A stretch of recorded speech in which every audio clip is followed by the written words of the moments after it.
Deksimizden tamam hürmetli vatandaş. 2019 yıl bugün çizdağı 7. ayın 20. günü haftiga şembe. Andaki mavzu başta koyuldu. Baykalık sene devam et. Şuna. Bizge çeklimi uçurmaydıgan bir meydan uruş ilan kıldı. Cungo hazır Amerika çeklimi uçurmaydıgan bir meydan uruş ilan kıldı. Yaxşı bolğunu şu boldu ki Amerika Devlet Meclisi'nin bir kısım partiye gürohladın alkıgan azaları bu noktana vaxtıda tonup aldı. Bilip aldı. Vaxtıda oygandı ben koşmaya bir cümle.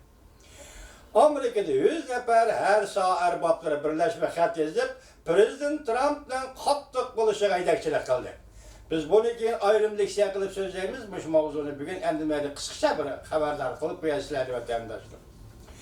Anlaşsa Qaraganda şöken açılgan Cungo tahdidiga qarıştırış komitetinin kısaca haberleri yığınında fikir kılgıcılığa yana Tayvan meselesi, Şangan meselesi doğrusu da izlendi. Cungo tahdidiga taqabul turuş komiteti bu yıl 3. ayda kuruldu. Erken dünyaya tahdid selip kelip atkan Cungo tahdidiga qartılgan yığın idi bu. Bu komitetin azaları 10 nefer Amerika'nın Cungo meselesi mütehassisleri, devlet bexatarlığı işleri mütehassisleri, soda sahası yetakçileri, kişilik hukuk, dini itiqad erkinliği faaliyetçileri, matbuat xadimleri qatarlıqlar. Bu komitet bunun bilen Amerika tarihi 4. qatim kurulgan bulup, avvalqı sabiq komitet Rusiyanın emirlişide Reagan hükümetiga yardım berip qaltis rol oynagan idi.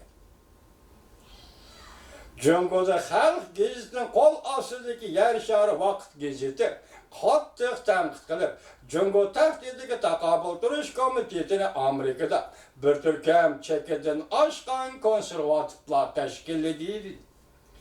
Cungo siyosiy hokimiyatini og'dirishni oxirgi maqsad qildi deb ko'rsatdi. Yer shari vaqt gazeti bu komitetni tanqid qilib, Cungo siyosiy hokimiyatini og'dirishni oxirgi nishon qildi. Yana bir tarafdan 90 neferden artıq Amerika mütehassisleri Cungo düşman emas mavzuluq o çıkart ilan qılğandı ekan Washington Post gazeti ilan Washington Post gazeti ilan qılğan. Yani 100 nefer Amerikalı her sağ erbapları Prezident Trump'a birleşme imzalap o çıkart yazıp Amerika hükümetinin nöbette qo'llanib atgan Cungo bilan qarshilishi siyosida ching turishiga yetakchilik qildi.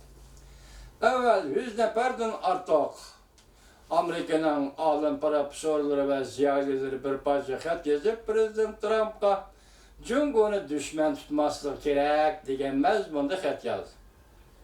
Endilikda yana 100 neferden ortiq amerikalik professor, olim va siyosiyonlar Prezident Trumpga xat yozib Prezident Trump hozirgi Cungo bilan qarshilishi siyosida ching turish kerak. Herkes kayni gelmesi gerek dedi. Demek siz hazır demokratik devlet Amerika'da Cungo meselesi doğrusida ikki xil ko'z qarash yoki ikki xil tashabbusning o'ttirig'i chiqib, her ikki xil tashabbusning Prezident Trumpga yetkazilganligidan siz hozir xabar topdingiz va bundan burun xabar topdingiz.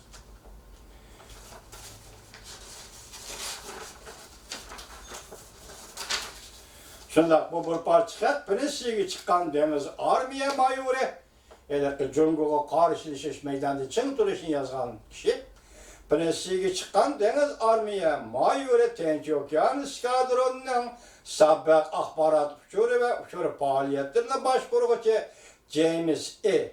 Fonnel qalam tavratgan bo'lib, 130 nafar kishining imzo qo'yishiga erishdi. Prezident Trump ching turish kerak degan, Cungo siyosiy ching turish kerak degan xatning imzo qo'yish jarayoni. İmzo qo'yuvchilar jumladan harbiy sapdan qaytganlar, istixborot xodimlari, olimlar, professorlar edi, bilim xazinasi qatorliqlar edi. O'sha xatda mundaq ko'rsatildi: Cungo hozir Amerika va uning ittifoqdoshlariga ziyon soladigan xatarlik tahdid qo'llanib o'tadi. Ötken 40 yıl mabeyinde Amerika Cungo'ga etip etilgen uçuruşu siyasi yürgüzüp geldi.